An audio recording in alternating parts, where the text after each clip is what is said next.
So sobrang excited ako for today's video kasi magpapakabit tayo ng MDL. Bala ko na rin pala magpalagay ng busina, pero syempre hindi natin nira-rapid horn yun, bawal yun. Alright, so we are here, DC Motowolf.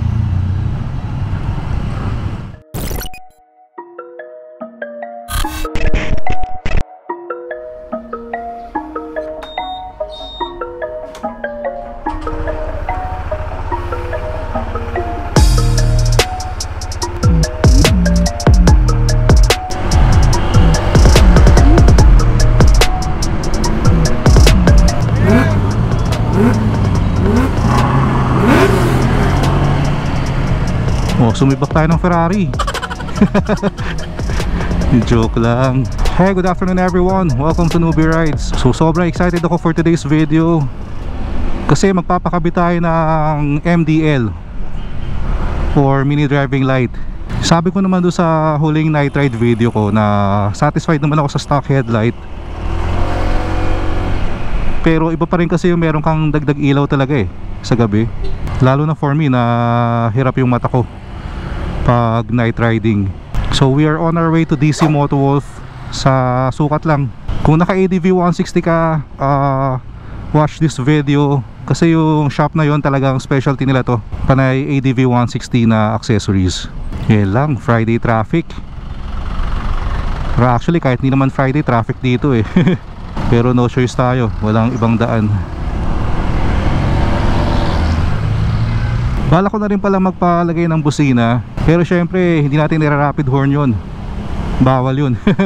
Para lang mas malakas. And of course hindi rin natin isasabay yung yung blinker nun sa busina. Actually wala dapat blinker. By the way, budget meal lang pala yung papakabit natin, MDL. Unlike sa Z9 na medyo mahal yun, yung Gold Runway CR4. Ngayon wala pa tayo masyadong budget Pero yung ipapakabit natin, kahit na budget meal, napakaganda naman ng performance. Syempre ni-research natin sa mga sa mga video review. So ipapakabit natin sa Zenlo X1 Plus. Madalas ko rin siya nakikita ang kinakabit sa mga ADV 160 or kahit sa ibang scooter din pala. Grabe ang traffic ngayon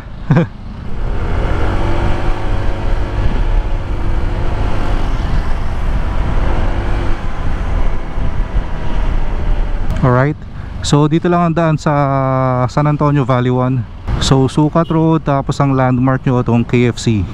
Yan, kakanan na kayo dyan. Itong road na to papunta rin ng munisipyo ng Parañaque. So pwede nyo rin gawing landmark yun. So by the way, may update rin pala tayo. Diba ilang beses ko nang na-mention sa previous vlogs na nagbabalak rin ako mag-upgrade ng gulong. So decided na ako, magpapalit tayo ng gulong very soon. Kasi naiisip ko wala talaga akong balak mag off-road naman dito.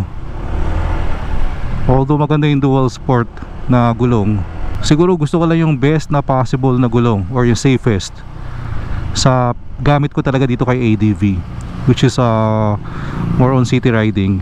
So sa mga nakasubaybay sa atin, I'm pretty sure may idea kayo kung anong gulong yung ipapalit natin. And doon naman sa mga bago sa channel natin, surprise. Once ipapakabit na natin, malapit na tayo guys.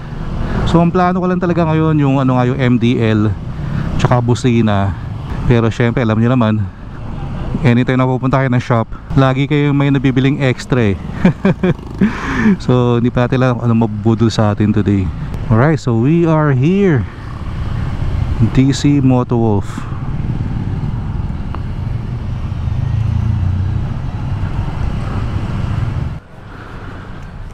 Good afternoon.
Invite ko kayo sa shop namin, DC Motowolf and Motor Parts, San Antonio, Parañaque. Kung gusto niyo ng mga malulupit na ADV upgrades, saan nyo makikita yung mga malulupit na accessories at modifications ng ADV. Like nyo lang po, DC Motowolf and Motor Parts. Meron din kami YouTube channel, DC Motowolf San Antonio Shop, Shopee, and Facebook. Okay, see you guys. Thank you. Newbie Rides. Salamat po. Brother Christian. Ride safe. So all goods na tayo. So maraming salamat ulit sa DC Motowolf. Ang galing, ganda ng gawa nila. Yun ang maganda sa specialty shop eh. Yung tipong talagang ADV 160 yung kinikater nila. Kabisadong kabisado. So mabilis lang yung trabaho. Wala pang isang oras yung yung MDL tsaka busina. Nalinis din ang gawa. Yung sa busina pala hindi ko pinatanggal yung stock. Nakadual lang tayo, so may switch kung gusto kong gamitin yung malakas, yung TIA. Since nandito pala yung switch nung nung ilaw tsaka nung busina, nilipat ko dito yung sa insta natin sa kanan. Yun yung stock. Teka lang, nakakayang bumusina ng malakas dito eh. Pero parinig ko sa inyo yung yung loud horn. Panalo, di ba? Tapos kung may mga kasabayan kang bus or truck, mas rinig ka na. Tapos kung nasa subdivision ka lang or mga masisikip na lugar or matao, parang hindi nakakaya, yun, balik mo lang sa stock. Ito pala yung stock headlight natin. Then pag binuksan natin tong yan MDL, panalo na eh, no? Hindi ko na kailangan mag-aux light eh. MDL pa lang, goods na. Low pa lang yun ha. Tapos yung high nya, yellow and white. Yan. Kaya nakasilaw yan. Goods na tayo dito. And after namang ikabit, inalign to para talagang maganda yung cut off and hindi makasilaw ng kasalubong. So maganda yung bato nya. Ang ginawa lang pala sa passing light binutasan lang dito sa likod. Kinabitan ng switch. Effort lang ng konti pag pipindutin mo kasi malapit yung yung switch ito nung MDL tsaka ng busina. Ayun pero kaya naman. Pwede naman kasing itaas tong switch, pero for me okay na ng ganito, tiis pogi na lang. Mas gusto kong mababa siya eh, para minimalist talaga yung dating, yung look. Although pag ito tinaas, mas madali na pindutin yung passing switch. Yan, kahit pala naka-off yung MDL ko, pag nag-passing ako, yan, ilaw pa rin siya. Kaya safe na overtake ngayon. Kasi pag overtake ka, kahit bumusina ka naman, minsan hindi rin rinig ng kasalubong eh. Kaya very important talaga na meron kang passing switch or passing light. Laking tulong na to, lalo na sa mga hirap magmaneho ng gabi tulad ko. Ito yung mga upgrade na hindi dapat tinitipid eh, basta for safety.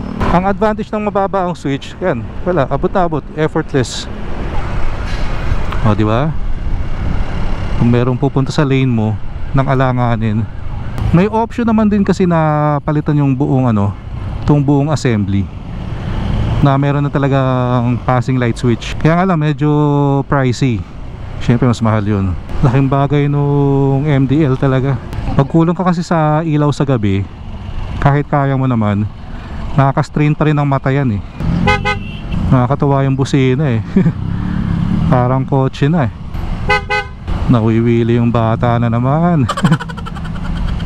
So i-testing natin sa madilim na kalsada. Dito mukhang medyo madilim. So ito normal headlight, low, high, low. So parang maliit lang ang difference eh, no? Pero pag binuksan natin yung MDL, yan, MDL low, and then MDL high. So malakas na yung yung pinagkaiba. And pwede ka rin mag-passing dito. Ayan, di ba? Pwede rin.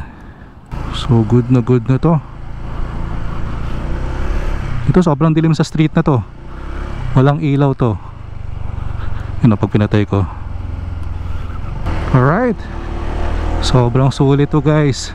So by the way, if you're not yet subscribed, please click the subscribe button below. And palike and share the video na rin. Salamat. So dito ko na siguro putulin yung video. And maraming salamat sa mga nag-join sa atin today. Kita-kits tayo sa next one. Ingat kayo lahat palagi. Always ride safe. Peace out.